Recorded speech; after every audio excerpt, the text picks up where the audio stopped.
From mobile home park prison, as he calls it, to customizing exotic cars.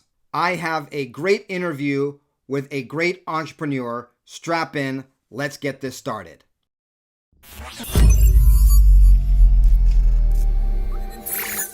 Welcome to the podcast. I am James, the retired banker, and this is a rough draft of a video that's going to be edited and then re-put up on this channel in a more beautiful format. But I was too excited to wait, and I wanted to share this with you. This is my interview with Joey Morales, the founder and CEO of Endless AutoSalon, Sick Sense, and a few other businesses.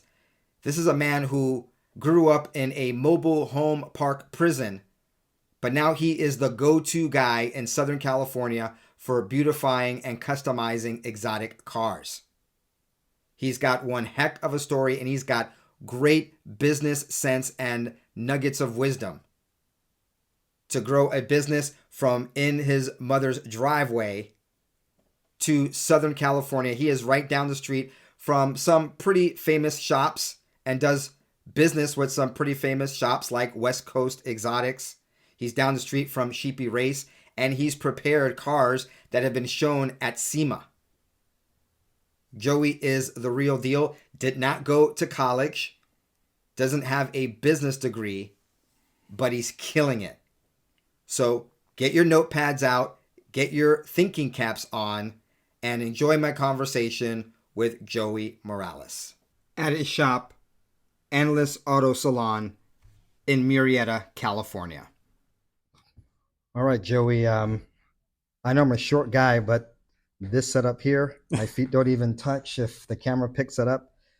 People don't realize, I tell them all the time, I'm short, and then sometimes they'll meet me in real life and they'll say, man, you really are short. Yeah. And I think since we're doing this, I can get a perspective, but you're not a small guy. No, so you could tell exactly who picked out the furniture, and yeah, I got it for me. All right. And how big are you? How tall are you? 6'4". 6'4". Okay. All right. So you got a good foot and an inch on me. About that. Yeah, I forgot the stool in the back. Sorry.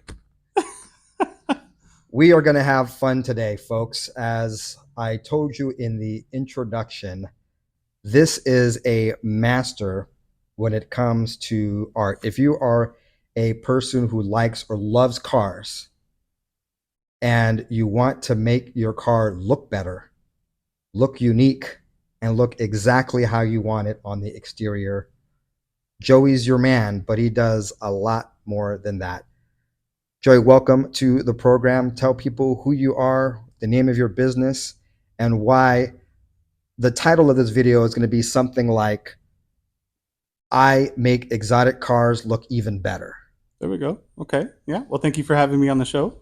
Thank you guys for watching and supporting my friend James here. He's been supporting us for the last, and it's been about, what, 4 or 5 years now? Yeah, it's been, yeah. So right. been blessed to be in his company and his families as well. So very good man.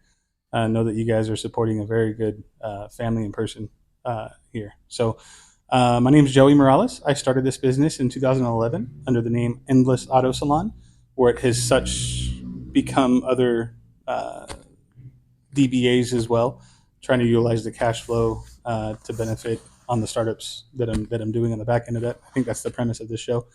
As much as we're talking about cars in some way, because that's the connection between us, there is also going to be some talk of business here. So grew up in Moreno Valley, California my whole life. Went to school there, lived there, eat, breathe, sleep. Very humble beginnings, tough childhood. I won't say the toughest by no means. I was definitely privileged in a lot of areas as well. So, but by the time I became of age, 18, went out to Arizona, got some training, some school at Motorcycle Mechanics Institute. Got some training on internal combustion engines and suspension, electronic stuff like that. And ironically came home, didn't touch a Harley at all, started getting into Hondas. And myself and some friends, used to pull motors out and do fun stuff. Things that, the modern day 39-year-old did back when we were about, 18, 19 years old. But had a lot of fun in those years, learned a lot. And, for a profession, I had a background in exhibits and trade shows. So I would travel, set up, tear down trade shows. I managed graphics at an exhibit house for a while. industry is huge. And during that time, 2010, the economy wasn't so great.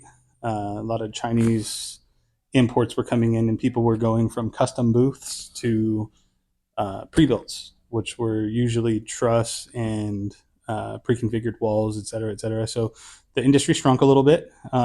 Big union foothold there.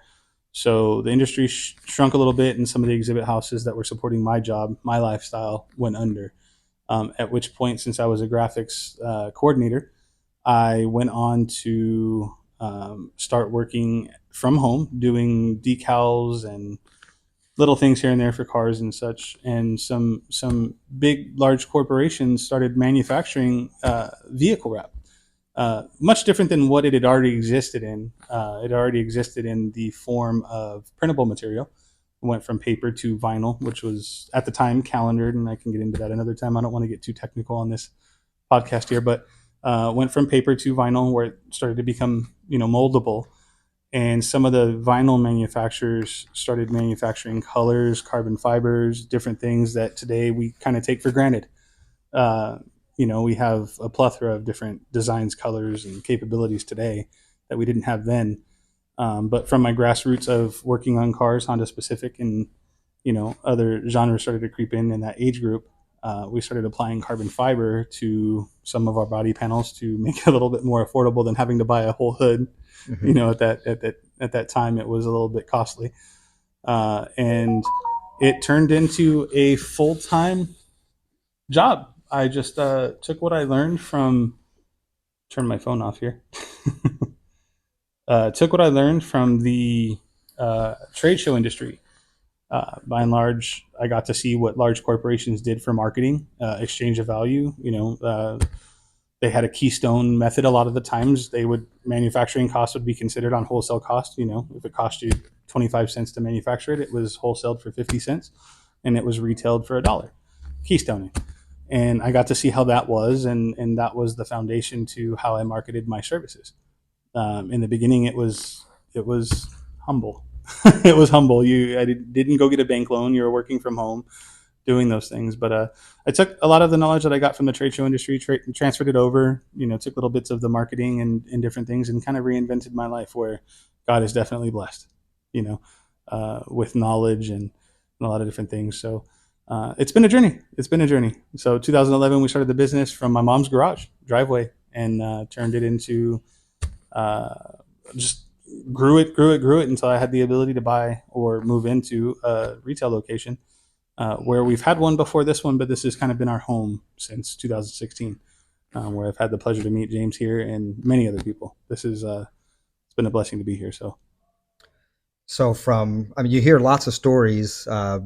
Steve Jobs and Wozniak started in a garage. There's been Mhm. other people. Didn't Jeff Bezos start selling Amazon books out of a I garage? recall seeing videos and photos of him being in a small little studio setting in one of his rooms in his home, and I believe it was a grassroots book trade in and resell movement kind of a thing back then.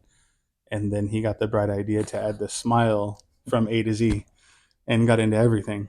And from my understanding, yeah, it was a Yeah. So startup. and you hear that a lot because I think this is important because a lot of people think that they've got to start off big. Mm. Uh, you go to business school or you go to some kind of entrepreneurial thing and they're telling people who have never had any business experience about an SBA loan and signing a lease and all these things. They don't have a customer yet. They don't have business experience. And some people are already being sold that you've got to have a retail space and you've got to have all of this overhead and what have you. But that's not how you started. No, it is not. And I like the fact that you use the term a lot of people are sold on the idea. A lot of people forget that school is a business too, especially universities. So there's a lot of biases that are thrown back and forth. And from my study, I'm not didn't go to a university, college, nothing after high school. It was just some trade industry experience for myself, and then I moved on to figuring out where I belonged in life. But yeah, school is a business, and I'm not saying that it's not useful. It definitely is useful in a lot of ways, but from my perspective, my point of view, which it's not the only one. So if this fits, then great, use it for what it is. My perspective is that As long as you have the hunger and drive to do something, and you don't look at the world and the way that it is operated for so long, or the way that people operate currently as the norm, and you live within those walls, as long as you don't live within those walls and you see that those walls can be torn down, um, you will be successful. I usually use this explanation that I've gotten from someone on the internet somewhere, that if you came to me and you asked if you wanted to be successful, and I said, I'll tell you everything I know about success, but meet me at the beach, and then when you get to the beach, meet me in the water. And when we get to the water, I'm going to tell you to go into the water, and you're going to go into the water, but not understand why. And as soon as you go understand, or as soon as you go under, you're going to understand why real quick, because I'm going to hold you there.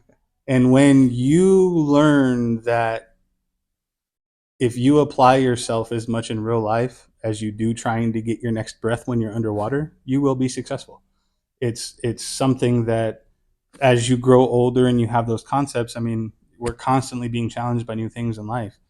As long as you take heed to those principles and you constantly adjust and make changes in your process to counter whatever's changing your business dynamic or your personal life dynamic, you'll be okay no matter what.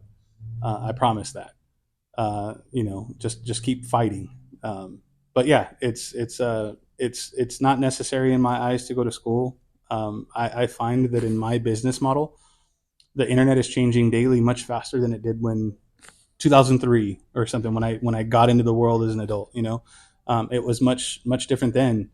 Uh, People that market definitely use and abuse every little thing that comes along, and it becomes used up and not usable much anymore, right? So um, you pay attention to trends, you create your own opportunities, point blank. You do what you can. I always say that if you go to a university, you're learning things that entrepreneurs have already used for the last like year or two before a university ever gets a hold of the technique or the idea of marketing or business strategy or bookkeeping or software or anything like that.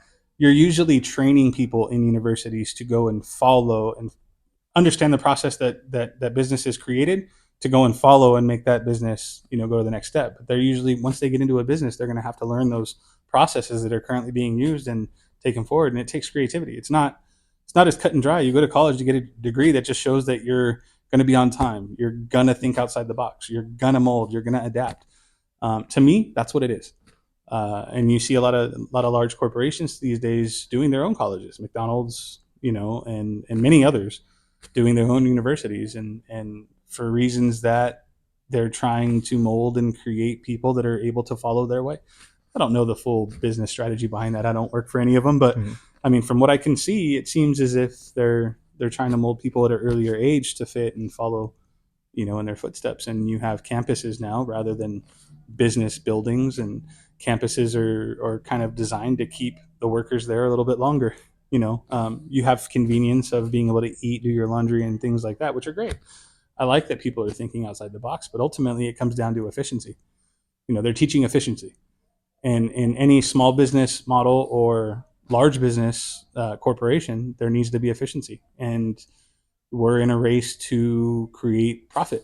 And if you can't, if you know that you're currently making 20%, but know you can make 30% if you implement some efficiencies, well, that's where you've got to go, because ultimately it's about driving the business up, not down or mediocre or off the wall. It's about maintaining something for all of us to be able to eat. And I think there's a lot of things that I think that you can add to my mindset, because I'm more grassroots. I'm building up. I'm trying to pass all this stuff down to my daughter and all that stuff. But some of the things that I haven't leveraged, and I had to learn how important credit is and how to get to a certain level and how to utilize different things, which I wish that I could pass to everybody I know.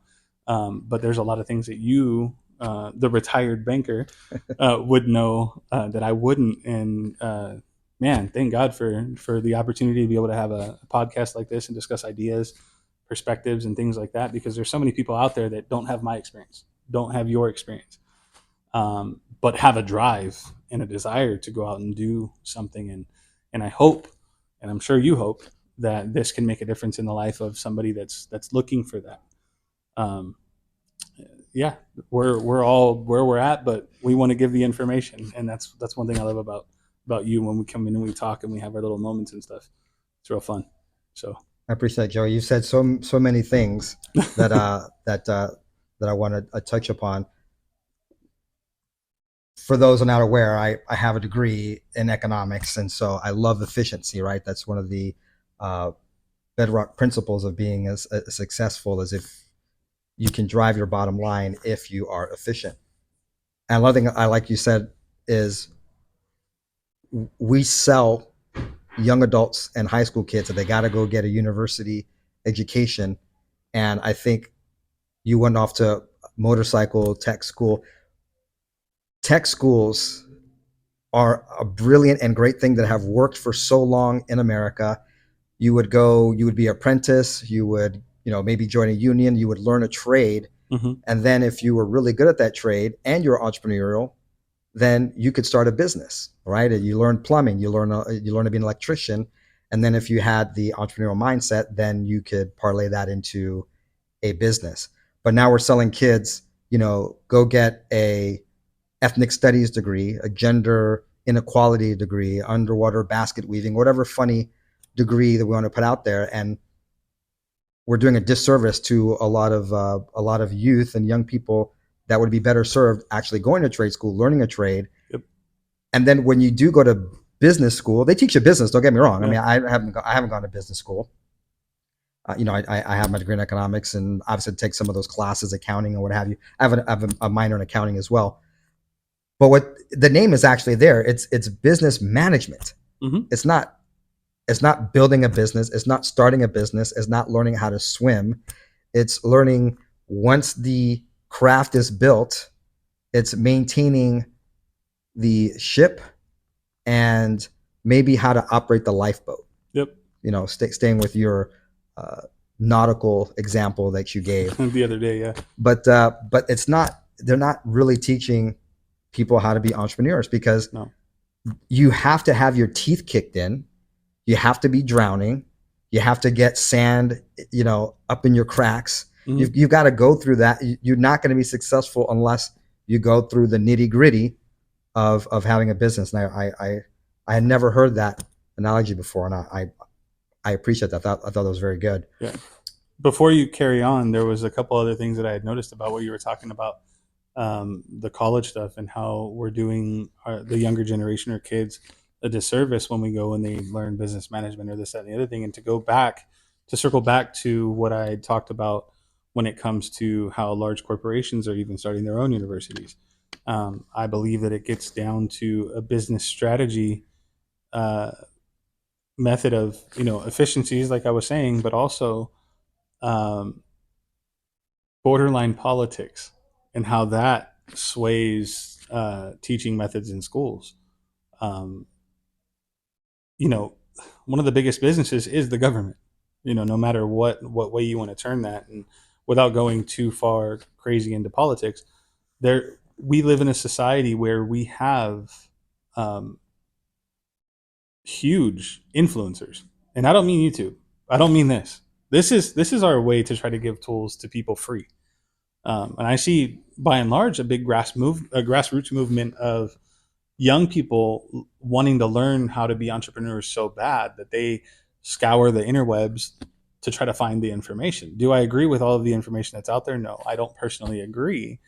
But again, there's so many things that affect how a person absorbs information. Perspective, is by and large one of the largest ways that people absorb things, and they're going to have their own twist onto it. But I think that there's a lot of financial influencers out there. There's a lot of business influencers out there, people that are going to teach people how to just be motivated and positive in doing so. I would really not warn, but tell people, be very cautious what you want in your life. The entrepreneurial mindset is something that could be very detrimental to the happiness of your life. There's so many aspects to business. I'm not saying that everyone deserves to be an employee, a boss, or anything, but just know what you're getting into. If you're a very structured person, then there you go. Business is great for you. But when it comes down to it being for everybody, It's definitely not. But there are a lot of aspects that you can learn from an entrepreneur with a mindset of go get it. You can apply those things in any fashion of life. But before anything, be happy, because if you don't have structure in your household, your life, different things, this is something that I'm learning just from wanting to get away from where I came from. It wasn't like it was horrible, like I said, but my mom and I moved into my grandparents' trailer, in Moreno Valley to take care of them. They passed, and trailer park life is kind of a penitentiary style, like barbed wire up around. It just makes you feel a certain way. And I promised myself I would never go back there, nor would I ever put my kids in the mindset of that. Not that it's a horrible place, but it wasn't a good place for me personally. Not something that I wanted to go back to, knowing that I have the choice to determine the direction of my life now. And so this is why I chose the direction I went. And so many other people too. And they're all inspired by different things, but just know that if you have certain structures or certain wheels and certain things like that, you can go and get it. And school might even fit in later for you if you want to learn something, but you can always hire people to do stuff like that. And it's very burdensome in California, but you still can. So There is a different mindset. I think that the internet, social media, YouTube, with a mhm. lot of free resources, and you're correct, not everything out there is valid or good or applicable to everyone. But I do see the mindset's different. I bought my first exotic car 20 years ago. It's 2004, Lotus Esprit Turbo. And back then, people would see me. I mean, Lotuses or the Esprit Turbo was a very rare car. Um, and people would always ask about the car. How fast does it go? How much horsepower? You could tell it was modified because it Mm-hmm. was loud or what have you. People want to talk about the car. Now it's very strange. Now I drive around my exotic car. On the way here, driving my McLaren, stopped at a red light, and a young man pulled up to me and said, "What advice do you have for young people like me?" And that is the question I most often get if I'm at a gas station or somewhere with one of my exotic cars. Someone will ask me, what how did I get it? What can I do? Do you have Yeah. any advice for me? And it's so refreshing because 20 years ago when I started buying exotic cars, it wasn't like that. It was a very, very different mindset. It was all about the toy and not how you got that toy, Yeah. which I think it's a very, very cool, I don't know, I'd say a very cool to observe that over the Yeah. last 20 years, how that has changed and has morphed into people wanting the knowledge of how to get something, not just getting something. And school does a big disservice, right? Because everyone gets a participation trophy. They want to do away with grades. They want to do away with tests. They want to make sure that people just feel good about going to school and just showing up. And that is a huge disservice because the life and the world don't work that Yeah, way. what you said right there, I hear a lot of. I hear a lot of young people and people that have gotten some college degrees or some college experience and stuff, going around, and sometimes they're like, "Yeah, I'm transitioning from one job to another." I heard that a controller makes between 120 and 150,000 a year, so I want to go and be a controller. But no matter what position you go and seek, you have to understand that there's opportunity behind everything, right? Like you could be just an office manager, right? Just an office manager. Well, if you say just an office manager, then you've basically put walls up around the idea that you couldn't ever be or grow into anything other than that.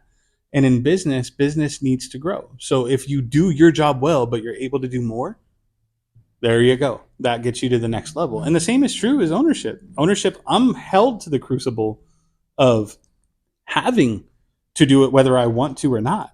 I don't have a defined like job title.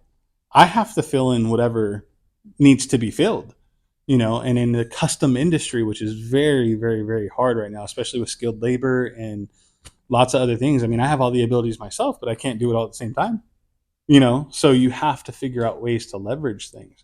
But there was a saying that I came across, and I'm trying to remember it as I'm talking so I don't have any awkward gaps. It basically says that if you're not willing to do more than what you're asked to do, you'll never be more than what you are. And so if you have that mindset of this is what I'm doing now, but I'm entitled to more money because I've done it for so long, well, what more are you contributing to the job? Especially in today's age where we're dealing with inflation at such a high rate.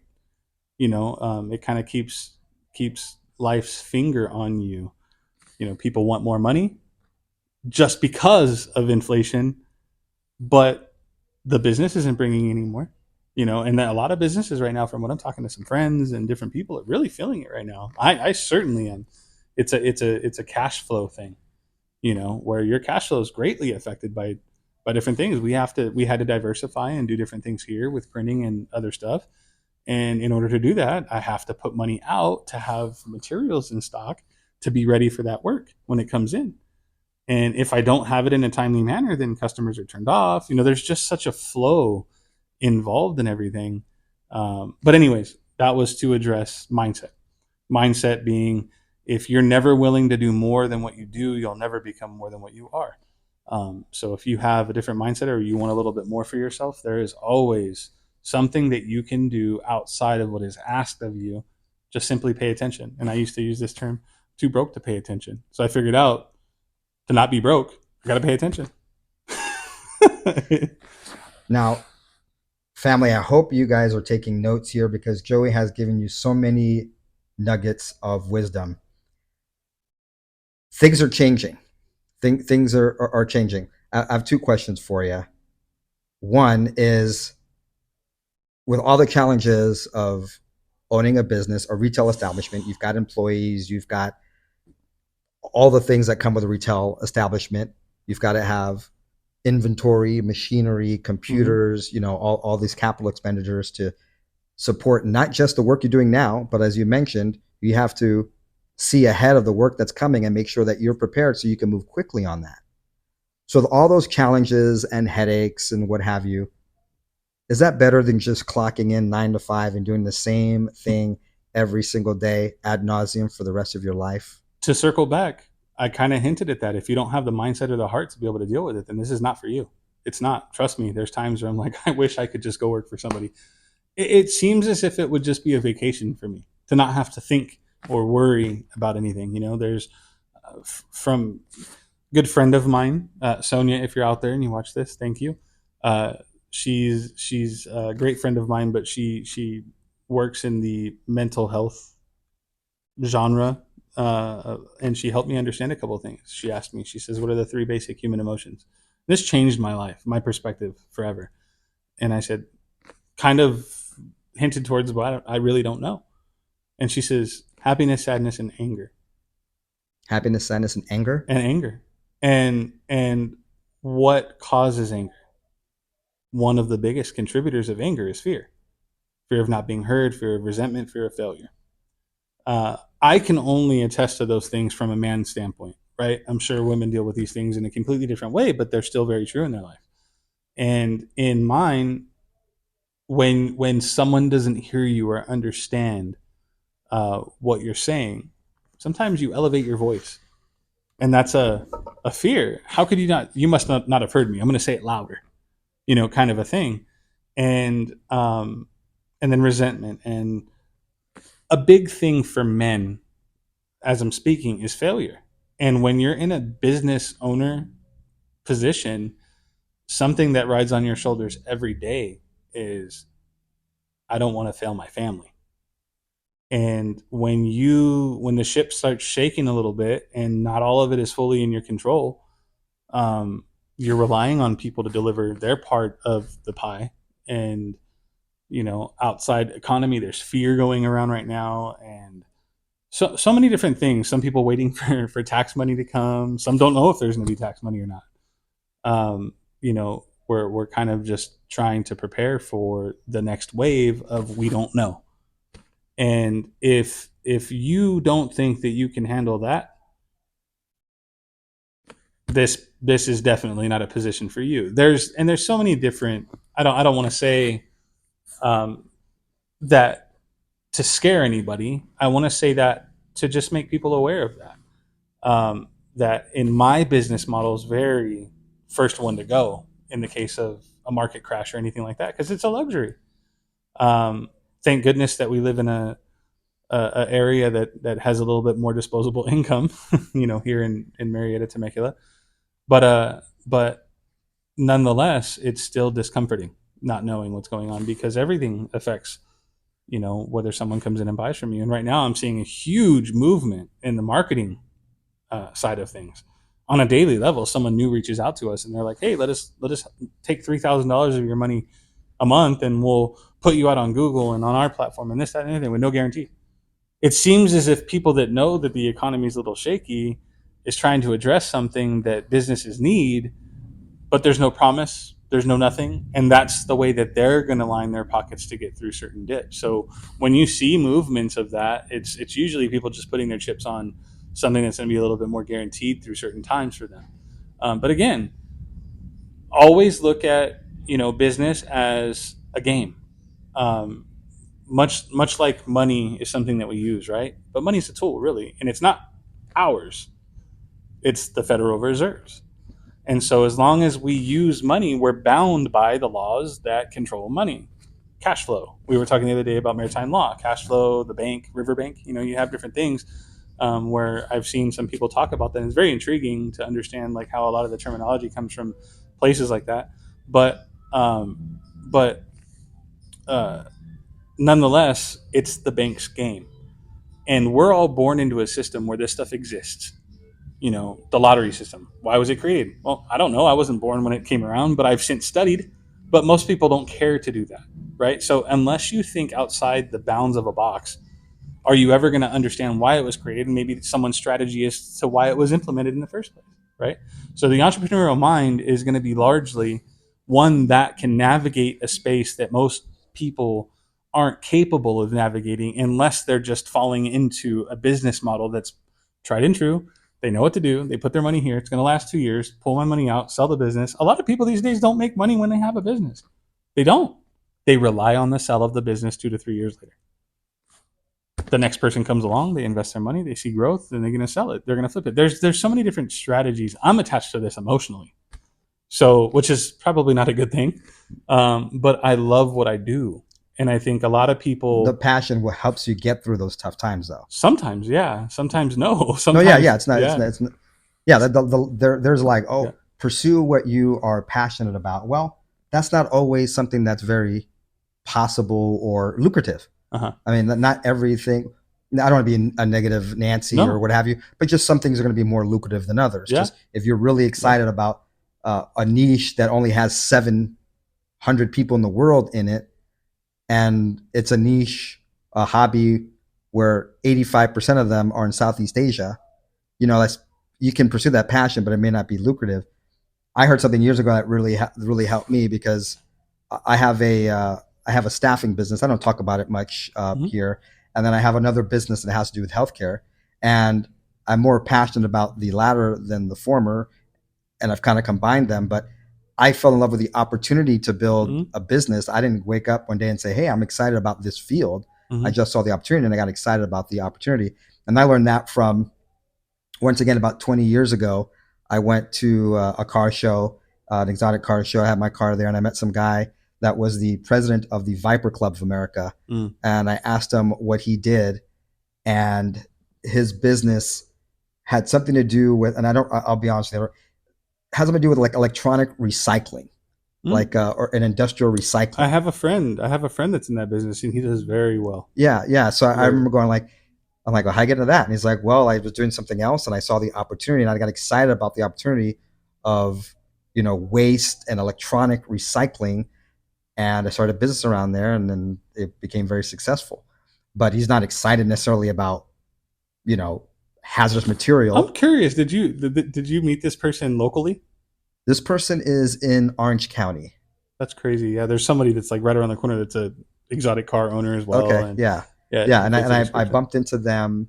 Uh, if they're a Viper guy, he No, was the president of the Viper Club America. This is probably like okay, 2005, 2006. wow, Um, and I bumped to him recently again in Orange County at Cars and Coffee, and I believe he had a Ferrari, a couple Ferraris actually. there you go. So, but yeah, he fell in love with the opportunity Yep. of hazardous And material you and you you said it right there. You fell in love with the opportunity. opportunity. Yeah, Everything yep. is opportunity. It just and the biggest word that we can use in this podcast is leverage. How can you leverage something to work for you? Um, and when we use that word leverage, it's not by any means to leverage taking advantage of anybody. We live in a capitalist society where money is there and you can get it, right? But all of us have to eat. And this is one of the biggest problems that I have with the government sometimes is the government thinks that it could do better with money than I can. And I find that it's small businesses and small business entrepreneurs that have the mindset of taking care of their community and the people around them. Not all the time. That is not a blanket statement, as I don't believe anything can be a blanket statement. But there are There's all, generalities that tend to be true, and yeah, I think it, not being political about it, but I think more of a libertarian mindset is something that you see very often in entrepreneurs. It's always been my thought since I was 18 years old, and they try to teach me that capitalism is bad and socialism is good as a freshman at UC Berkeley. That money in my hands is going to best money in the hands of the private individual is going to be, some people are going to go bankrupt and some people are going to play the lottery, and the mm-hmm. government knows that and they leverage that, right? Bringing it back to your saying before, Yeah. but yeah, let's keep our money, because money flows, right? Money flows. It comes from me to you, and it goes to the If suppliers. it's stagnant, there's no economy. Exactly, yeah. Yep. So once again, using the maritime and the nautical, Mm-hmm. it's the cash must flow. It has It to. must be in cash. Money likes And movement. to bring that up, I'm very novice on this idea. I mean, I understand what inflation is and how it happens and all this other stuff, but I'm very novice on what the government or the Federal Reserve does to control it until this recent push that I understand what they're trying to do is stop spending to allow the value of money to kind of like level. But as much as they spent the last few years is just like an absurd amount that I don't even know that we'll ever be able to catch up to personally, Yeah, it is. which is where crypto and other forms of Yes, assets come into play. that's where we like. Unfortunately, you have to be that situationally aware these days. It's not as easy as it used to be. You mentioned curiosity. How important is curiosity in building a business? Depends on how you apply that term. I'll give you a couple examples, I suppose. Curiosity, to me, I'm a very curious person. And I also get very bored. Easy, like once I feel like I accomplish a certain level of skill set at something, I usually get very bored with it once I've created the process. That's a very entrepreneurial mind. Create a process, have someone feel that, move on.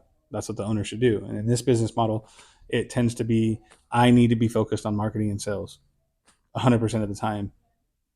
But then in this job market, you don't really find people that can like really take up the slack. Or I'm looking in the wrong spot. Very, very possible. I know how to start things and do things on my own. I'm not great at delegating stuff. I've learned how to do so. But again, this is entrepreneurial mindset. You have to learn. You have to grow, and the pressure that's put on you to succeed, um, 9 times out of 10, especially with me, um, is the pressure that I need to better myself because taking care of my family and putting food on the table supersedes my pride.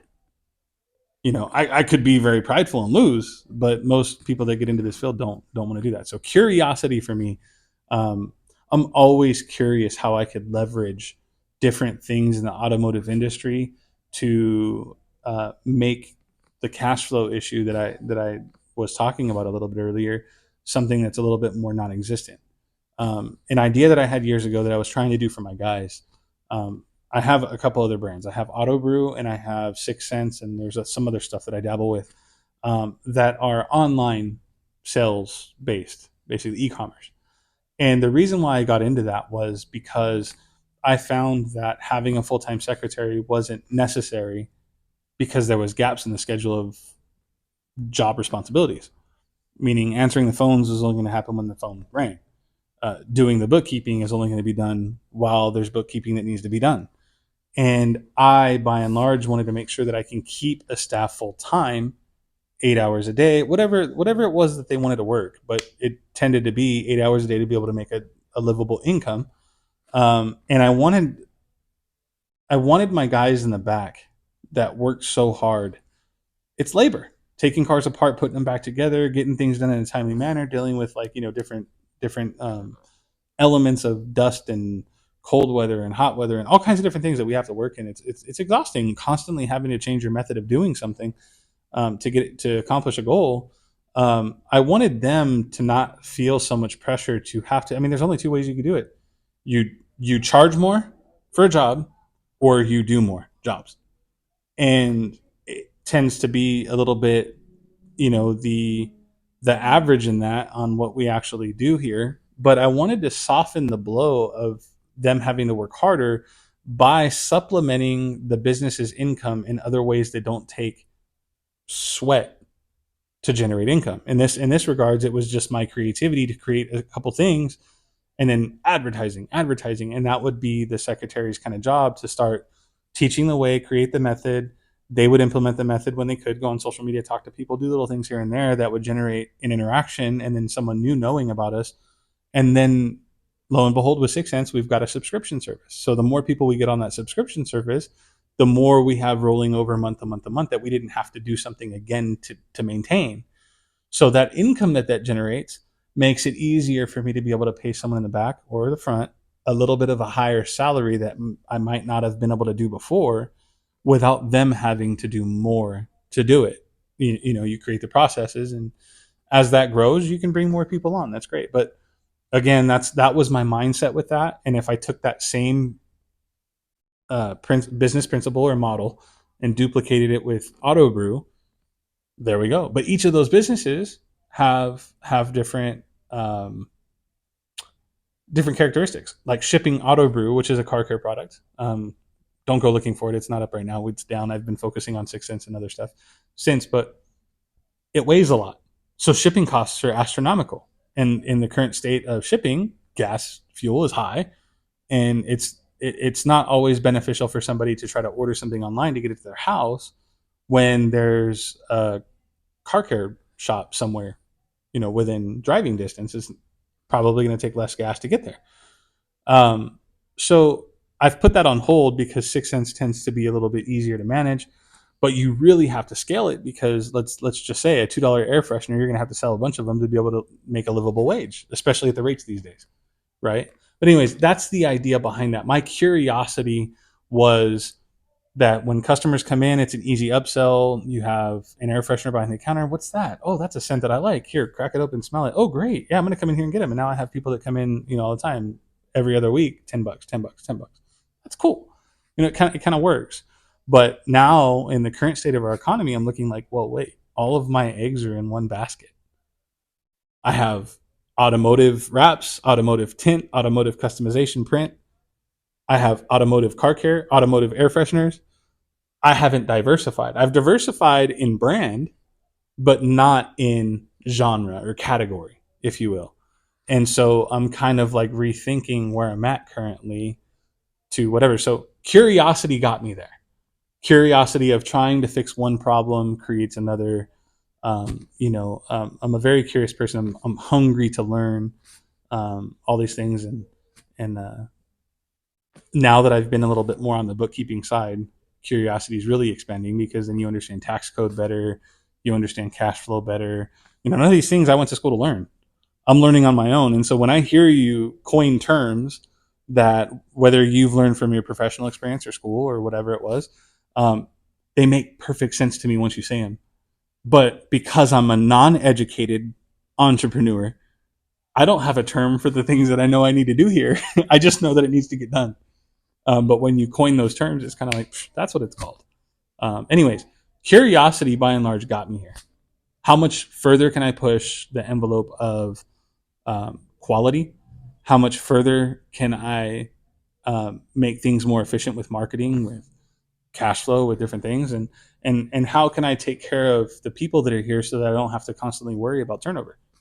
In the last 3 years has been a nightmare when it comes to turnover. It's just everyone has a completely different mindset. And that's another podcast. And also, once again, this is 2024 with COVID and things like that, and all the different programs and the job market, the labor market, what was going on. People have the flexibility of jumping, and I'm not going to say it was an anomaly, but it wasn't a usual. It was actually quite unusual of a little bit of a economic and labor market that we had. Yep. COVID, post-COVID. I like the fact that you talked about one of your, you pursue one of your companies and then you kind of put it on pause. and people would see that as a failure. But Nope. you've learned stuff from there, and let's just say it didn't fail, but let's just say that failed or your timing was off.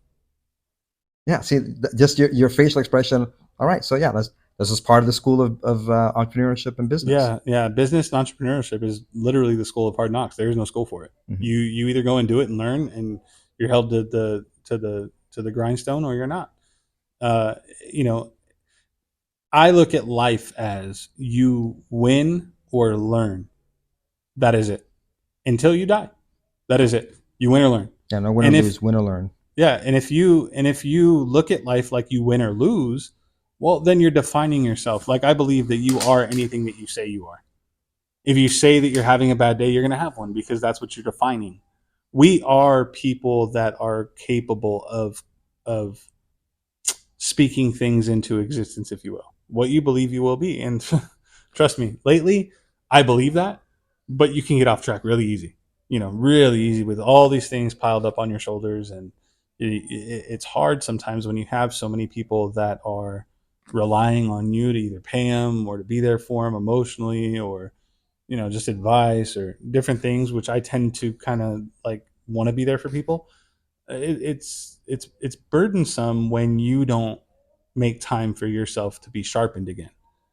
So it's very important to put yourself around very strong people that are, if not the same as you, better than you in some way, shape, or form. And that's for you to judge. But you will be what you're around.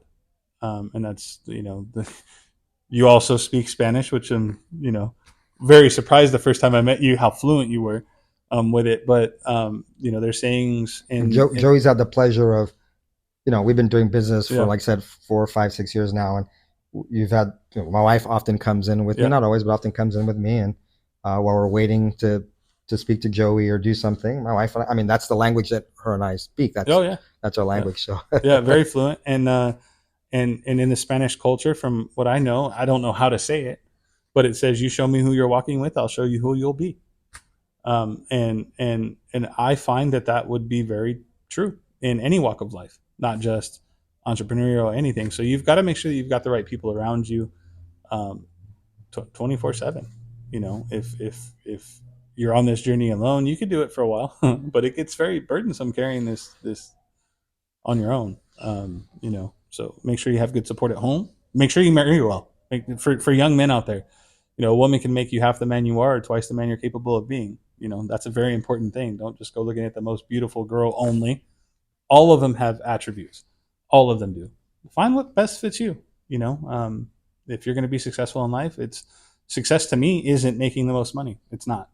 It's at this given point right now, I need to be spending more time with my daughter and my wife at home. How can I leverage this scenario to do that? And there might be some things I have to give up, and I'm okay with that.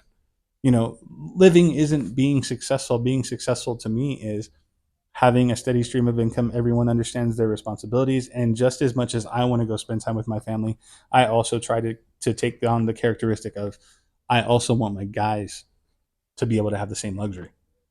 It's not a one shoe fits one wait a minute, person. I thought all of you business owners were mean, Yeah, no. slave driving bastards that just want to grind your people and don't want them to be happy. Or And that does exist.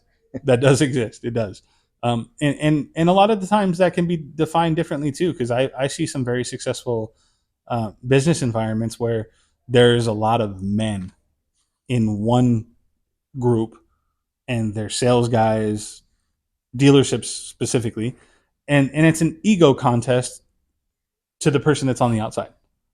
But really, in a lot of ways, it's the people that have reached a certain level of, this is my interpretation of it anyways, people that have learned a certain level of success in their life, trying to put someone younger that doesn't see their capability beyond what they've already accomplished in their life any further past that. And so sometimes you have to put them through a mental to get them to see that it's possible. And once they do it and achieve it, they're good.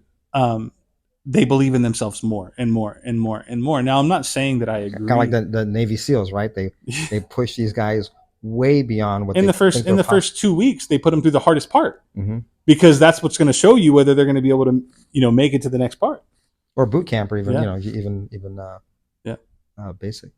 There are reasons for everything, and I think, if anyone's to be successful, listen more than you speak. That's why we have two ears and one mouth. And listen, Every married man has learned that. or shut your mouth and act like you didn't hear it. But no, it's a, you know listen more than you speak. Even if someone has ignorance to speak, you'll know that. You're the one that has the ability to either apply something or not. In this podcast, you might not agree with everything that we're saying, but we're giving you bits of knowledge. It's my perspective. It's James's perspective. It's not everybody's, but you can take little bits and pieces from everybody. Um, and there might come a time in your life where you'd be able to apply something that you've heard, even if you didn't think it was from the wisest person. Be wise yourself means consider all things and be able to leverage things for yourself. Great stuff, Joey. What was your first entrepreneurial venture? Oh boy. So this is I mean, there's a scattered. paper route. I mean, it could be anything. Yeah, no, it's so for me, it was dabbling from a very young age. Okay, the very first one was a clothing company that I wanted to start in Okay. in early high school, ninth grade, I believe. Mom's boyfriend at the time was going through some sort of a program and met some guy there that was a graphic designer. This is where I got my graphic design experience from. He brought him around, and I hit it off with the guy because I was intrigued with everything he knew how to do. But his background was more sign painting, so he was transitioning from sign painting to digital at that time. So sign painting became less of a needed, skill, and people went digital because it's a little bit more affordable and faster. Um, anyways, I started speaking with him about how to use a certain program. In this case, it was Corel Draw. He gave me the software back when we can kind of exchange software a little easy. With a Was it when it wasn't a subscription based service that you had to? Yeah, well, businesses have to figure things out, No, and yeah, and yeah, I and get that. yeah, when you know that you have 25% revenue loss because someone got a key code for your product and they're using it free, well, then you figure out ways to kind of lock it up a little bit, and that's what this does. Not justifying pirated software, but that's what that does. Anyways, he gave me that. So thankful he did, and I was able to dabble with it. I wasn't a professional making money from it, but I was able to dabble with it. And again, School of Hard Knocks. So I dabbled with it, and he was there to kind of like give me, hints and his experience, to be able to create what I wanted to. And I started a clothing company. It started off with a few stickers that he would cut for me. After I design it, he'd cut them, and then it turned to throwing that design on a shirt. And I never really made money on it, but it inspired me to understand that the one thing that I was lacking in that was a couple things: was money to be able to buy enough product, and the ability to market it. Which at that time there was no social media. MySpace wasn't even thought of, and it was just simply going to school and having people wear stuff, and nobody wanted to wear the same thing. So I didn't have a plethora of designs. It turned into the thing that I could afford the most, which was stickers. I tried to leverage that because I didn't have the most capital. I had what I had. So and sometimes he gave me some stickers for free. Grateful. I had to weed some stickers for him that he sold. But it was a learning curve for me. I took it, and again, it was an opportunity. I took the opportunity to learn and to leverage my And how old ability were to you? do 14, something. 15? How old? About that, yeah, about that. Wow. Ninth grade in high school, but I also did grow up around very business minded people. My uncle and my dad and uncles, actually on my mom's side, all of them were in the tire business. So whenever I would go and visit them at work, it was always they're selling something or they're working on something. So ironic that I fall into the automotive thing. I think there's just a love for cars that you have. It wasn't because I saw them do it. I wasn't passionate about selling tires and doing anything like that. But I did fall in love with cars, much the same that I believe that my uncles did. But I was always around that atmosphere, and I saw them hustling, and I saw them doing what they needed to do to make sales. And I understood at a very early age that it took sales to be able to create profit, to be able to create salary, and to be able to support jobs. So, I dabbled once MySpace became a thing with that t-shirt clothing line kind of lingered for a while, even though it eventually died as an idea. It turned into I was in love with car audio, and I was in love with lighting with cars. And then my mom's boyfriend at the time was a tattoo artist, and he did some time, and he had a very uh, institutionalized mindset of, I'm from here, the hood, and I'll never be able to get out of it. And I didn't have those walls in my life. I've never run up against something that I wasn't able to overcome. I don't know where I got that from, but that's my perspective. That's how I saw it. And he wanted to be a professional at it. And so I was like, okay, you got to go get your airborne pathogens license, this, that, and the other thing to be a professional tattoo artist. And he was talented. He didn't know the first step to do that. So he was just looking for a job as someone that would bring him on as an apprentice and show him the ropes. And I'm like, well, to get a business license, you just have to have a DBA or something like that. And then there's all these wholesale people in the area. And I found one in Hemet. I set up an account with him. I faked the funk and did what I needed to do, set it up for him where he was able to not have to order his ink supplies and needle supplies from Arizona, where they were charging him 4 times the cost that it would have cost them just to get them from here.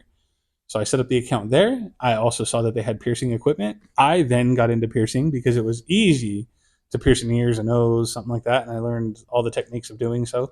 And I'd make $20 here, $20 there. It's And how old 17, are you at this time? 17, 18, transitioning out of high school. Mhm. I learned all the things that I needed to do to make a quick buck. And that's where my entrepreneurial mindset started to evolve into something new. You discover little things about yourself that you're good at. And I think it's always the natural flow of what people do, anyways. They leverage what they know they're good at and figure out a way to do something long enough until they discover something new that they need to add to their portfolio, if you will. And either you push through that or you give up. And I learned a little earlier that I wanted to work on the things like marketing, creating intriguing ad campaigns or just photos and posting on my Facebook page. Facebook at the time, nobody was really leveraging. It was just like I had, I don't know, 300 to 500 followers on there, and they were all friends, most of which weren't in a situation where they had their own, they're still living at home. Mom and dad still paying for their car, but there might have been the one that wanted the audio system for their car. It wouldn't hurt to just spend a little time learning how to edit on Photoshop to create an ad to say, if someone wants this, I know that I'd make $20 on that subwoofer, and the real money was in the installation. For me, I was living at home too, so that was like good money, back then. But nonetheless, I took that road because even if I didn't make a sale, I learned how to create the ad. I learned how people responded to how I posted it. I learned that timing and other factors played a role in that delivery system. And that was by and large some of the same things that I took from the earlier years into the earlier years of this business and leveraging Craigslist.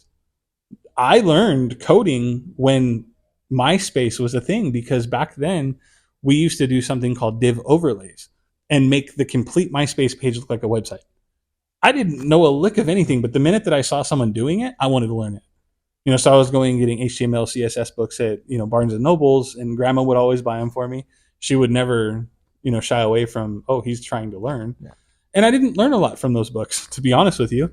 I learned a lot from going on other people's websites and inspecting code on their page and doing things to try to find the similarities. Curiosity, there you go. And I took all of that and let me copy this and move it over here. Okay, that's what that does. Process of elimination. Let me make it look this way. Okay, great. Now that I know that it does that, let me edit the photo that is controlling to make it look this way. And that's how that evolved. Well, the skill set that I got from that, the curiosity portion of that, I was able to carry over into Craigslist, where Craigslist limited everybody's ability to do creative things in there because everyone thought that you only had the box to write in and you can only upload pictures to their upload thing. I learned that the box was still subject to HTML. So I started writing my code and doing header codes to make the fonts bigger and colored. And then I learned that keywords was a thing that was still being used in Craigslist. So I learned how to make the keywords white. They were still selectable, but you couldn't see them. And then I would put all the photos in code on that box. And then when people saw them, my photos were high quality, and you can scroll through them. Everyone else that was my competitor only knew how to upload them, and they would literally act like they were a nobody and ask me, how the heck do you do that? I wasn't going to give up my secrets because that was my leverage at that time. And I took advantage of that for a long time, grassroots. And I I could I still, never obviously I haven't used Craigslist in years, but I always thought it was more of like a simple text based. yeah, Yeah, I it know. was designed to be that way.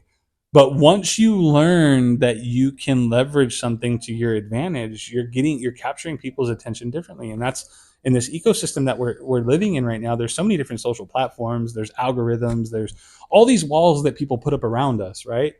And if you don't get through those walls before the wall gets put up, you're stuck at that level. I kind of look at it that way, like a Mario Brothers game. You're on level 1, and if you don't get to level 2 before the wall goes up, then you're going to have to learn the next way through the tunnels. Like whatever it is, that's really how I look at it. And sometimes I'll use the analogy of waves. Certain trends come along in waves, and you better be looking for other waves to ride if you plan on continuing on your entrepreneurial journey. Um, Otherwise, they're going to die out. You're going to end up on the beach, and where'd the water go? Because that's really, metaphorically speaking, how I feel that business works. In a lot of ways, ironically, we go back to water. Water. We're mostly made up of it, and we can't survive without it. Yep. So I had these questions pre-planned. Some of them you've already answered. At what point did you see yourself as not working for someone else, just being your own boss, being your entrepreneur on your own business? Yeah. I I think I lean towards being my own boss, but I'm not limited to being my own boss. Again, there's for me, life, you have one, and there's different aspects of it that are very important to me. One, being there for my daughter, developing her skills and her ability to see things. Two, family, structure, dynamic, spirituality, and I play a huge role in that. So while this is supplying for me, and I feel like right now at this very moment, I don't have another option that would take care of my needs. This is the best place for me. If something opened up outside of that, you have to be willing to. Well, you don't have to be. I am willing to be in whatever situation I need to be in to supply for my family. And if I can leverage a situation to be with my family more, I would do that. One of my old bosses, I'm very, very close to. We were close then. We didn't talk for 15 years because he was mad at me because I was young, stupid. And as I'm on my journey as an entrepreneur, I reached out to him and I always just wanted to tell him thank you. He was a jerk, still is. Like it is what it is, but I get him. He didn't always give me the easiest way to understand, but he gave me a way to understand. And all of the principles that he was trying to get me to understand, whether he realized he was trying to get me to understand it or he was just being hard on me, they stuck because of his delivery system. I needed that. I personally needed that, but I know so many people that would have never gotten anything from that. It worked for me. But now that I'm a business owner, as he was when I was working for him, I always wanted to reach out to him and tell him, thank you. The hard times, the good times, the things that he did for me that he didn't have to. The $20 on my birthday so I could take a girl out that I met at the hardware store around the corner from his house that it literally happened. Here you go. Take her. Like whatever, at a time where not a whole lot was going on in my life. But there's little stupid things that he did for me, and I'm very grateful. And we have very good conversations this day. And I don't think that he ever expected me to reach out and tell him what I told him, but I felt it necessary. There's a lot of things that he contributed to my current success. Um, and I was grateful for that. So, guys, if you're ever in a situation where somebody deserves to hear something, don't be so prideful. Tell them. You never know what it might mean to them. It's just humanity. We grow. I'm glad you mentioned that because one of the things I wanted to talk on or touch on briefly, I had here in my notes, is mentors, and that is important because I would probably say my first business mentor was a man named Ed, and I reached out to him. I kept in somewhat contact with him and his wife over the years, but not much. And then there was a time when I didn't speak to him or much. He had gotten Parkinson's and what have you, but I had reached out to him and his wife and let him know, hey, I really appreciate things that Ed has done. He's not with us now, and had another mentor who I had not talked to in several years, and I reached out to him and found out he had died of cancer. and I had just missed that by. Well, I had touched out to him briefly, and they were supposed to connect further, and just life got in the way, what have Yeah. you. And then when I several years later, you know, honestly, about maybe 2 or 3 years ago, try to follow up on that. It turns out that I had missed my opportunity. So I'm glad you mentioned that. That Yeah.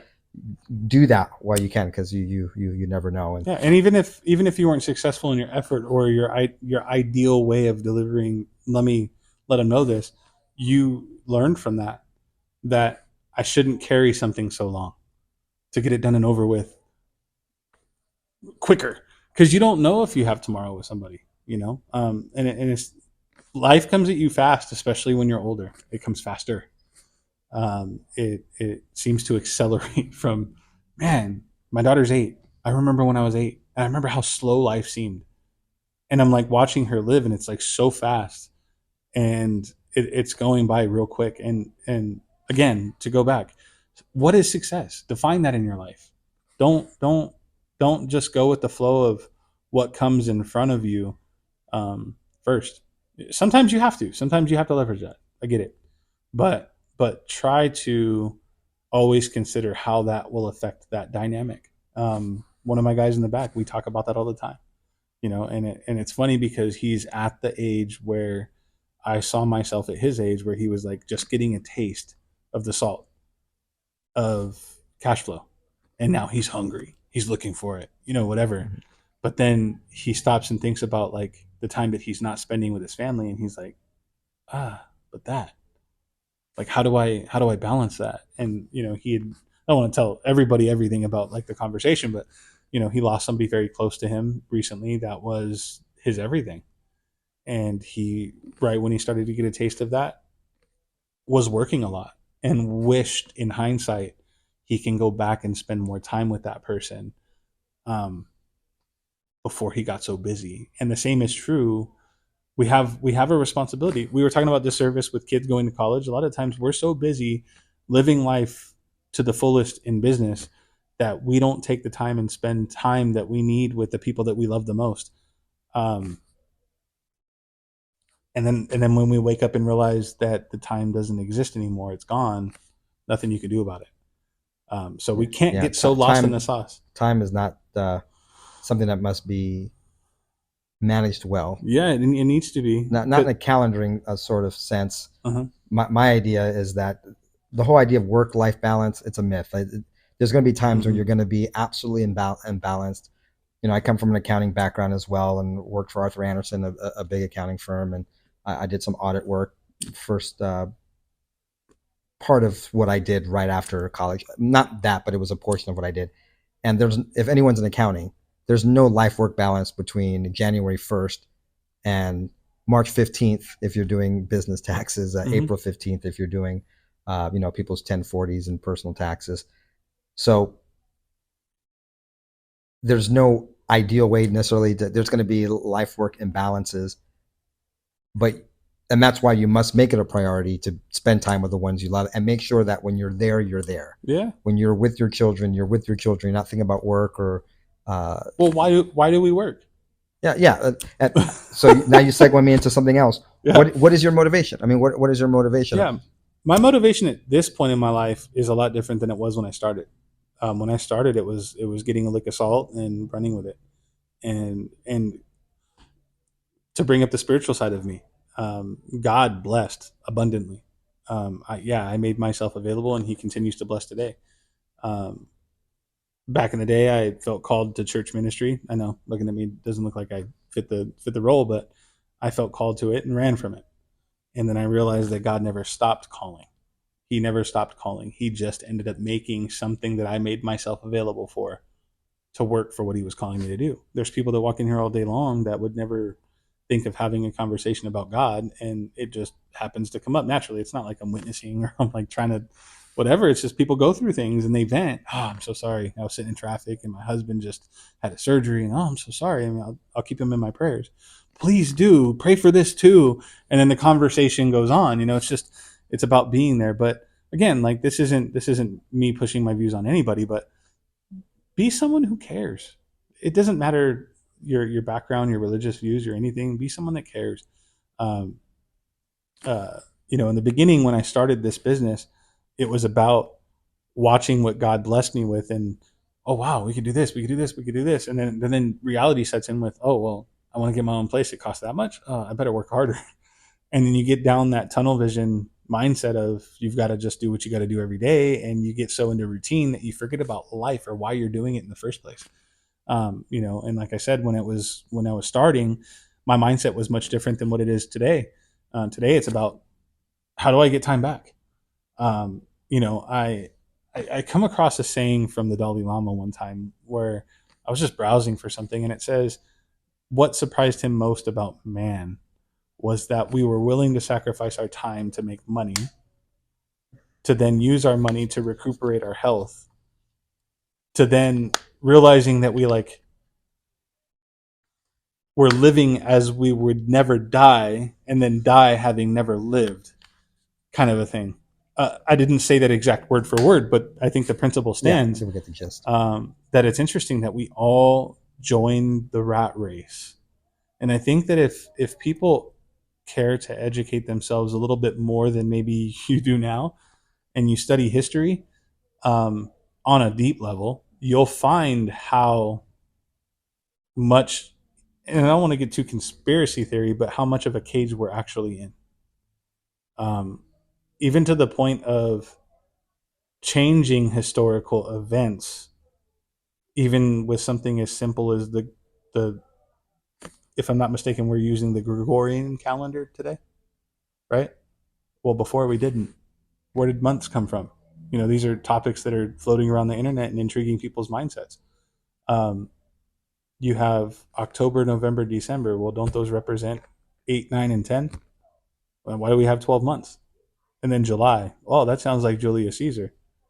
And if you look online, that's literally where they came from in 8, 9, and 10. Actually, September, October, November, December. Yes, September. Yeah. So they didn't change that part of the calendar, but they changed all the other ones to represent whoever it was that was their leader. You'll see that in China still uses this. They have days of rest. They have the Chinese New Year. They have different things. Different places of the world have different things that they celebrate, or they do, because there's days for labor and days for rest. Well, who implements all that? Again, this is the entrepreneurial mindset. Systems need to be put in place to control and make things peaceful, and there has to be cash flow, and people need to be tunnel vision, otherwise there'll be chaos, because we don't live in an anarchy society. And from what I believe, I live in a republic where there's a basic rule of law, and it's put in place to maintain your rights to life, liberty, pursuit of happiness. But my right to that cannot infringe upon your right. And I like that. And we need to preserve it the best that we can. Now, there's the economic part of that the constitutional part of it and the economic part of it. And they kind of do this and mash together. And, some people believe in socialism and communism together, and others, so many different things. But anyways, if we just educate ourselves on a little bit of the history, you'll see how walls have been put up in life to kind of keep people in certain places. And I'm not saying like in a deep, dark kind of a, way. I just mean to keep peace, and if you see those things, you'll probably be able to take what you've learned from that study and carry it over to today and understand the same thing, and maybe be able to leverage that knowledge to be able to think outside the box towards working for your success. And a lot of people are leveraging those things today. Like, you can go on social media and not know what's true and what's false, because a lot of people are leveraging falsehoods that are intriguing to people to get them to watch, to do what they want them to do. It's fear-based. And now some people are trying to do positivity, and they're doing the positive things, and they're kind of undoing a little bit of the wrongdoing. But where does morality exist? Everybody has to define that for themselves, I guess. I mean, I know where my morality is, and it's a little bit more spiritual based, but again, I try not to go down those roads. I would agree. There was a time when, with very few exceptions, there was a shared morality. Yeah. Kids were off. Kids were where you could trust your kids with the neighbors. The neighbor would smack your kid in the butt if they were doing something they shouldn't have been doing when they were down the road when their parents went around. Like, there was accountability, and today we think about that differently. Why? Because we see stories on the news of people you can't trust because they do bad things. And I'm not saying it doesn't exist, But that's what happens when people come from one thing and then go into all these other ideas of how we can all live amongst each other differently. There's no shared anything. And so it's hard to trust your.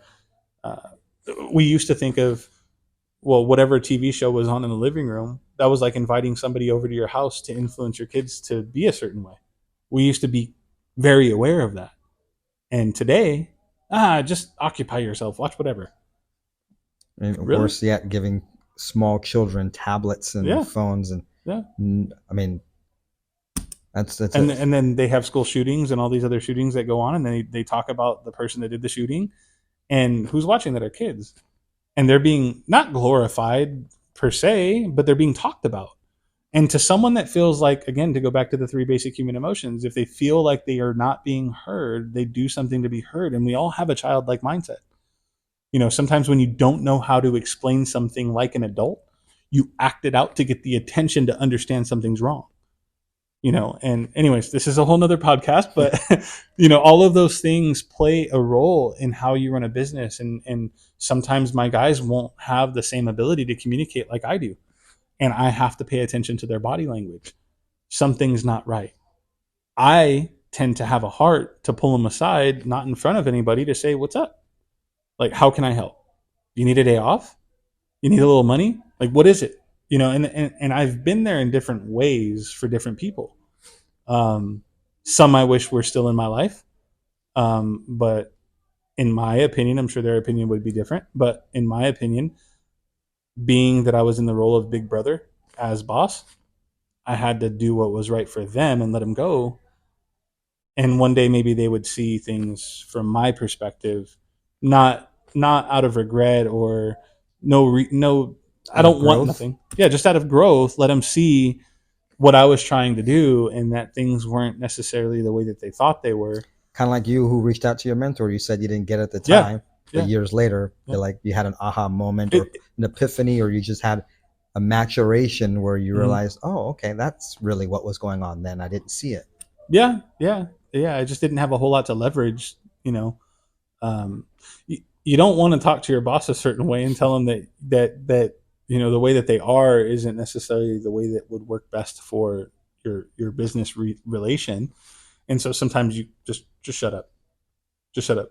They don't need to know that they're wrong. They don't need to hear your perspective or whatever. We have a much different respect for one another today because he's seen what I was able to do when he wasn't around, and he respects that. But and now I can tell him, maybe back then you could have been a little different, but, and it's a big um, but if you weren't that way, I wouldn't have gotten what I got from the situation too. So it's, you know, there's no right and wrong. It's just, what do you get from it? What do you get from it? And don't be so, I would encourage people to not be so stubborn to stick to their guns on what's right is right and whatever. Cause there's, In a non-moral sense. yeah, it's just, everybody has a perspective. Nobody's right or wrong. Like, I think like when I go to politics, I tend to be very right leaning, but I'm not so stuck on my ideologies that I would never listen to somebody that has an opposing ideology. I believe I believe that a lot of people on the left have huge hearts. And that's why they believe what they believe, because they're emotionally um, driven to stand for certain things. So I don't see things the same way all the time, but I understand the root to where it comes from. So I listen and then dialogue, much like we're dialoguing now. And my conversation with people is much different than I see other people just attack them. And stop doing that. Talk to people if you want to talk. If not, then just don't even bring up a conversation. But um, to not get controversial too much, but you talk about abortion, and I'm not going to speak my point of view or not, but one thing that I think is missed in abortion conversation a lot of the times is that, when do you define when a baby is a baby? Because yes, a woman has the right to do whatever she wants to do with her body. I agree with that, right? But at what point is the baby considered an American, even if it's inside the womb? And we talked earlier about life, liberty, pursuit of happiness, right? And my right cannot infringe upon your right. So that is really a lot of the times what separates one person for justifying how they feel about being able to have the right to have an abortion versus someone that argues against it, is that they don't consider American law. Now, spiritually is completely separate. Like, and there's, I think, a big influence on the way that the right thinks and associating that with spirituality. But I think a lot of the conversations lack the basic understanding that is really what's being argued over. Not a woman's right to do something, but who's speaking for the living being inside. And it's funny in some ways to poke at that. It's funny that we can find a molecule on Mars and that's life on Mars, but a molecule inside a woman's not a molecule, or it's not a living being. So that's kind of like where For my body, my choice, unless we're mandated to take certain injections and exactly. But again, yeah, there's so many things that just go over everything. At the end of the day, I love people. I love Americans. Have a conversation. Maybe put your pride down a little bit and try to have a conversation with somebody discussing ideas in a calm, cool, collected way. And you don't have to agree, and you don't have to have an opinion back. Just discuss ideas. You never know how that might influence you. Stop being so scared to be influenced. We're all influenced. Every day I'm influenced not to have a gas car because the gas price. No, I'm just kidding. I have an electric car. I don't love it, but we're all subject to being able to choose from the same things. but I've seen your toys. You also like big, fast gas guzzlers. I like them. Absolutely. I don't like the maintenance on them. So there's the conflict within myself that the financial part of a Tesla is very intriguing to me. That I can charge at home. I don't have to go to a gas station, where I go to gas stations anyways because I love energy drinks and chips. But I charge at home, convenient, go to work, come home, and I don't have to stop again like anywhere else. I'm not going out of my way for nothing else. But at the same time, I loved my Hellcat. I didn't have it very long, but I loved my Hellcat. And the thing that scared me the most wasn't even the maintenance on the engine, the oil changes, or anything like that. It was actually the thought of having to change the brake pads because that's a very expensive part to those brakes. Those Brembo brakes are, the same that some Ferraris have, Lamborghinis and such. And that scared me a little bit on that. Plus insurance and depreciation. That's another one. I took a huge depreciation on this Tesla recently. Yeah, they lower the prices for. Oh yeah. And so everyone already owned one. There's not a chip shortage anymore, everybody. But yeah, look, make wise decisions while you can. It is what it is. Automobiles. People in the last few years have gotten jaded, especially younger people who think that you can flip cars or make money on cars. It's never been the case. Yep. It's always been a depreciating asset for the most part. It all depends on how you leverage the assets. That's it. Yeah. That's true. But for the most part, a toy or a commuter thing is, it's going to serve its purpose and it's going to make economic sense. You got to get to work. You got to get your family around. You want to be in something fairly safe. Maybe, we didn't do. I fought my wife on minivans. Just I'm a car guy. There's no way I was going to be in a minivan. So we burned a lot of fossil fuel with the Suburbans and the Durangos and. But back when I was dating my girlfriend, I was dreaming about a minivan. Now let's talk about the fun aspect. We talk about some of the serious stuff and the challenges and what have you. First time I came here, I was referred by Hunter over at West Coast. He's a little internet famous now, I think, because he's on all of these car YouTubers channel over at West Coast Exotics. It was a time where I was interested in a few cars they had there, and ended up buying one of the cars that they had me test drive. I just didn't buy it from them, but I was like, who should I have wrap my car? Wrap my car. I'd actually had someone who had given me a decent price, but they were like, oh yeah, we'll knock it out in a day and a half. I'm like, really? Like, it's an exotic car. You're gonna knock it out in a day and a half? Yeah. So I came here, and I remember I don't know if it just worked out that, but I walked in, and West Coast Exotic was delivering, I think, 2 Rolls Royce Phantoms for you to. There was a Ghost. A Ghost. Okay. And there was 2 Rollses here, though. I want to say it was a Phantom, maybe one was a Ghost. But I've never done a Phantom for them, but okay, they're hard to tell the difference. But there's a Ghost and a Wraith. Okay, I think are the 2 that we did for them. So my memory of the models. I'm more of a Bentley guy because you've wrapped my Bentley. Yeah. But that was the last one. No, that was a McLaren. No, the McLaren was the last one. That was McLaren was the last one. The first one was the i8, right? The i8, yes, Okay. the i8, and And then then did the my Maserati. Maserati Gran Turismo, Yeah. and then my Karma's Okay, up stop. You're next. making me feel bad.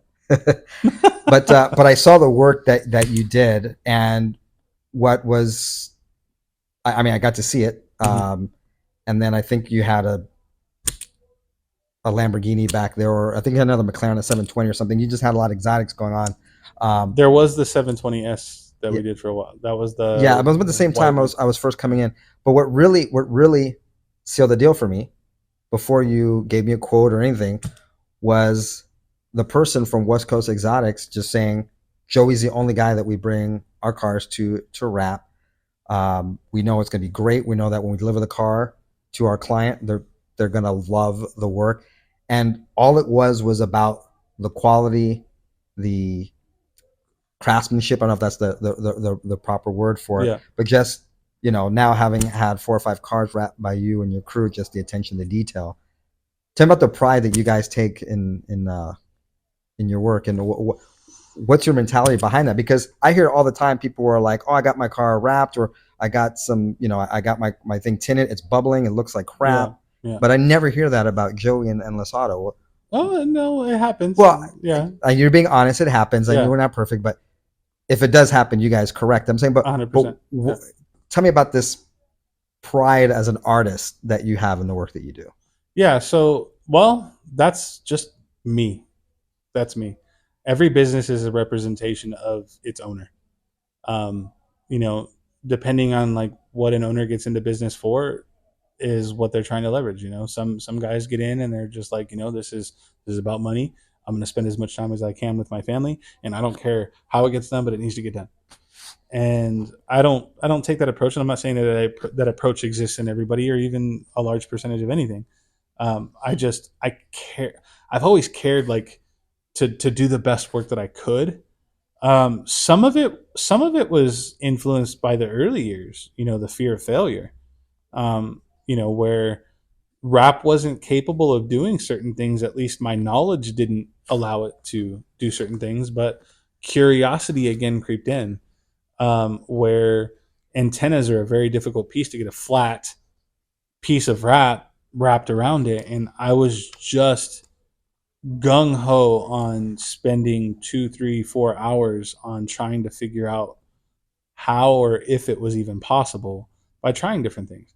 When I started doing color change vehicle wraps out of my mom's garage, I there weren't any courses, there weren't any training classes, there weren't many guys that have like really tried to uh, push the envelope of what's possible at that time. And my curiosity led me down that road of wanting to see what was possible with everything, right? And that exists today. But how I've changed a little bit from the past is that was a pressure that I put on myself to deliver, and 9 times out of 10 people would notice or care. To be honest with you, it was usually the young kid that had the extra money that wanted to spend on their car and just wanted their roof to be black or hood to be carbon. Um, when you got into full vehicle wraps, it was very rarely requested that you do the door jams. But there's that time where you're wrapping a yellow car red and you don't want the door jam to be yellow when you open the door. Um, and there was a time where I didn't have the experience doing that, but I believed in myself and I could take a car apart just like anybody else can. If you believe, and one of the phrases that I used with one of my first employees, Joe, which was also one of my longest employees, um, if a car was put together by a man with assistance by a machine, it could be taken apart and re-put back together by a man. You just have to believe in yourself to be able to do it. We don't have a manual, but you have sense. I don't use common sense much because I don't believe it's so common. Um, I don't know if I want to use the term anymore or not, but I don't believe it's common. And but with him, I was trying to develop his belief in himself. He already had um, some experience doing brakes and brake conversions and different things on his, ironically, Honda as well. He was into Hondas at a different age range, but he was into them, and I was very familiar with them. And that's actually one of the reasons why I hired him, because he already knew how to kind of take a car apart. And the other thing that I noticed about him was that he actually cared about um, pushing the envelope of what he was capable of doing. Um, and I spent so much time with him toward the end of our tenure together. Um, I started to notice that his heart and his mind were changing a little bit. He was kind of like, I feel like I've gotten all that I can get out of this as far as like pushing the envelope of what I can do without it being just a job. That I think his interest had started turning on to how do I make my home life happier. When he was here, he was working a lot of hours, and there could have been some efficiencies that I tried to rub off on, in my opinion, of course, that didn't. But to go back to the early years, it took me 2 years to let him touch a car by himself. And the reason is because I needed to make sure that he had the same mindset I had with taking something that someone spent a lot of hours working for and making sure that nothing breaks or happens to it, because that's their hard-earned money at work, and you should take that kind of pride to it. But also to try to push the envelope of what the material was capable of. In the early years, there wasn't a lot of guys that thought that way. Now, what I try to do is, I found a lot of the times that I put a lot of effort into trying to better things that people didn't appreciate. And I'm running a business, so I have to run it wisely. I don't want to keep overexerting myself for someone that's not going to appreciate it. So I've changed my delivery system in the beginning to when a customer walks in and they tell us they want a full wrap or they want something done to their car. I don't say, okay, well, this is how much it is. That's what you get.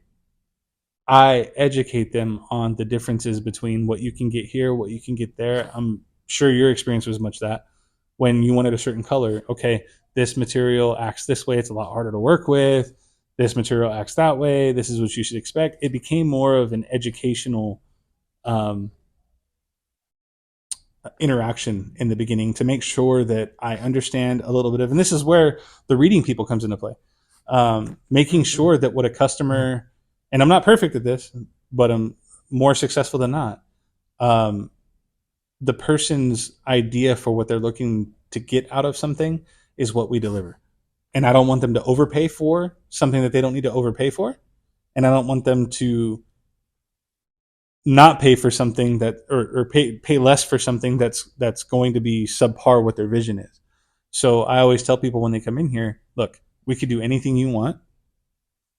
Give me the best expression of like what you're looking to get. I'll tell you how many different ways we can do it, what materials we have that would match what you're looking for, and what your expectation is. And I go through that whole process under the consultation portion of our interaction so that when they come, they actually leave getting what they want.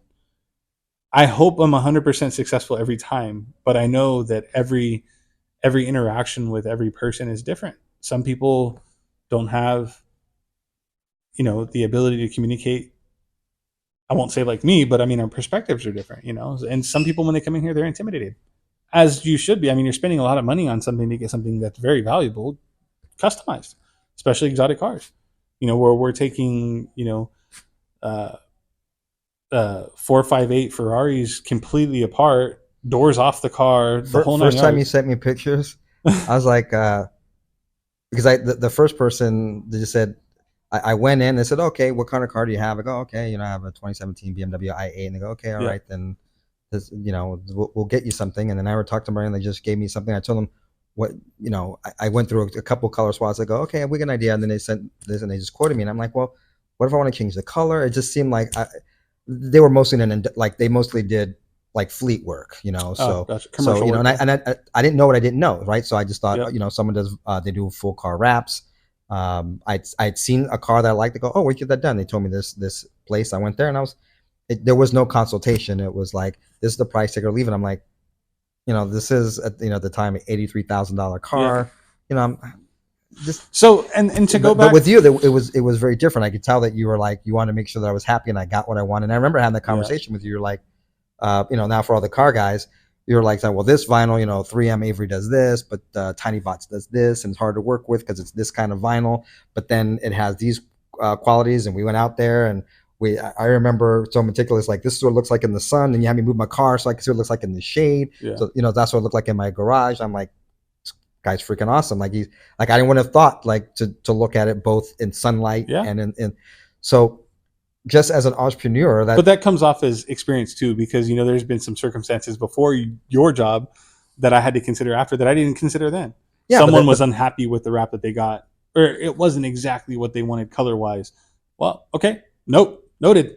yeah, Now I've got to rub that off on you. okay, yeah. But so I have the benefit of your experience, Right. but that's business, right? Like, Yeah. so we don't know what we don't know. I didn't know that, Yeah. but you know that because it's your business to know that, and also you got feedback from prior clients. Sometimes it's not ideal feedback either. Yeah. It's not ideal feedback. We've talked No. about this. We're not going to go into it, but No. people are so happy and whatever. It's just it's just unfortunately a part of doing business. It is. Your business is in California, which is brutal, because every complaint is valid in the law of California, even if the complaint is not valid. Which is where not the three-letter federal agency three-letter comes in, but the CYA comes into play. Yeah. Cover your tail. Yeah. You guys could figure out what the A means. But yeah, so cover your assets. There you go. Hey, since we're talking about finances, there we go. So Joey, parting words for a would-be entrepreneur, but I'm going to there's two different entrepreneurs and I want to know what you would say to each one of them. Okay. So one is young, hungry, a neophyte in the world, novice, maybe out of high school, maybe in college, but young, no family, or maybe a young family, maybe just a wife or what have you. So that's one person. What elevator pitch? You got a minute or two in the elevator with them. What advice you give them about entrepreneurship? And then that person gets off. You forgot your wallet up on the 20th floor, so you got to stay back on and go back up again. And this time, the person that is in the elevator with you is someone who is just jaded and is just tired of the rat race and is looking for a way out. Now, I'm not talking about any industry, but just what kind of philosophy or advice would you have for the young guy going down to the ground floor with you, and then the guy that's tired, the guy who's just and tired. fun, ironically, the answer would be the same to both. Okay, that's great. The advice would be live. You don't have to be fast to anything. Slow to words, live, figure out your purpose. To the guy that's eager, that wants to go get it, slow down, live. Maybe 16, 17 years old, hasn't even really fully experienced his childhood yet. Finish that, because when you're an adult, you can't. Slow down a little bit. And maybe they're not in the circumstances where they feel the pressure where they've got to and you could get the head start, of course, but what's the purpose of life if you're not living? If you're not happy? Happiness first. And the same to the person that's tired. You didn't think about happiness first, did you? And it's just at that point, recuperate yourself, find happiness, find that funny term that we like to use, balance, that doesn't exist. It just sounds good. But find your peace again, and then believe in yourself to do something that's maybe less physically taxing or less mentally taxing or whatever. And that goes back to the mindset of, I, as an entrepreneur, don't have to be an entrepreneur every day of my life. I'm okay with working for somebody too, because it's an exchange of values. Marriage isn't ideal every day, but I promise you one thing, you'll either learn from it. Well, no, you'll learn from it. And it's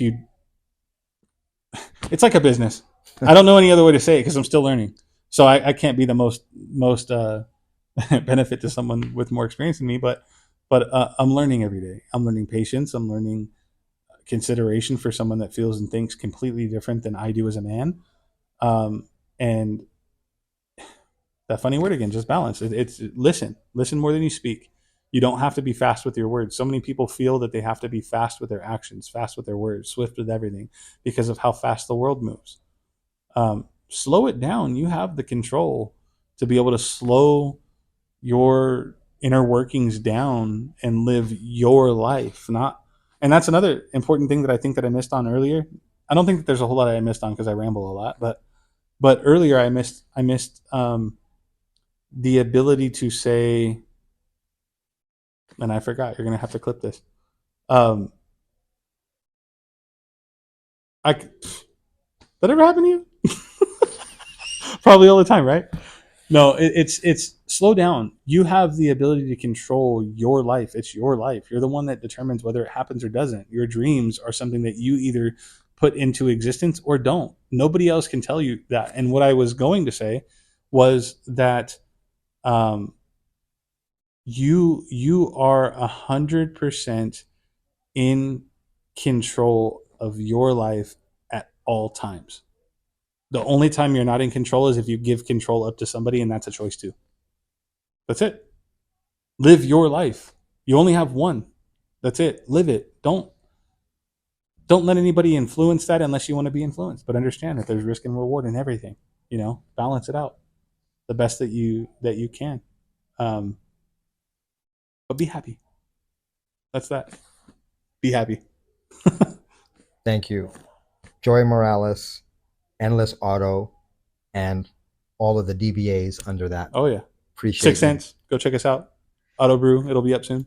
Yes, but there is some stuff on Endless. That was what I was saying. How can people find you, your business? Or you've got 6 cents, which is the one that I'm pushing right now very hard. It's a subscription air freshener company. 6centsbrand.com. You can go there. We have air freshener shipped to your house. You can buy them in packs, individual packs. You can buy them in group packs for a set price if you want to sample them out, or you can subscribe and you can change the subscription monthly if you'd like. Right now we just dropped it back down to 9 cents, but they are great, amazing scents, and we are getting ready to ramp up our production on the retail versions of those. So all that we have on our website now are stickers, merch, and such, and air fresheners with subscriptions. So if you want those, you can do that. Be on the lookout. We're hoping to get distribution in some big retailers soon for our little bit longer lasting but more aesthetically pleasing retail versions that you'll be able to get in 3 packs at large retailers soon, we're hoping for. But if you're looking for any automotive upgrades, overlays, stuff like that, and want to support us, endlessautosalon.com.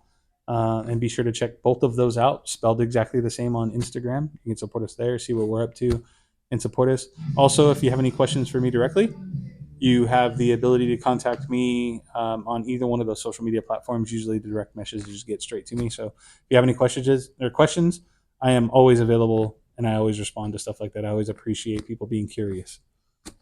So you'll even find some inspirational stuff on both of those pages from time to time. All right, and I can personally say that if you're in Riverside County or northern San Diego County, the Temecula Valley area, southwest Riverside County, and you like your car and you want your car to look amazing, and you want people to compliment you all the time and ask you, first of all, go, what? That's not paint, that's a wrap. If you want that reaction, no matter what you drive, Joey's the guy. I appreciate the love, brother. And if you do come and you want that stuff done, I always accept food for favor. So I'm a big guy. I love to eat. Thanks, Joey, for your time and your wisdom. Yes, sir. Thank you.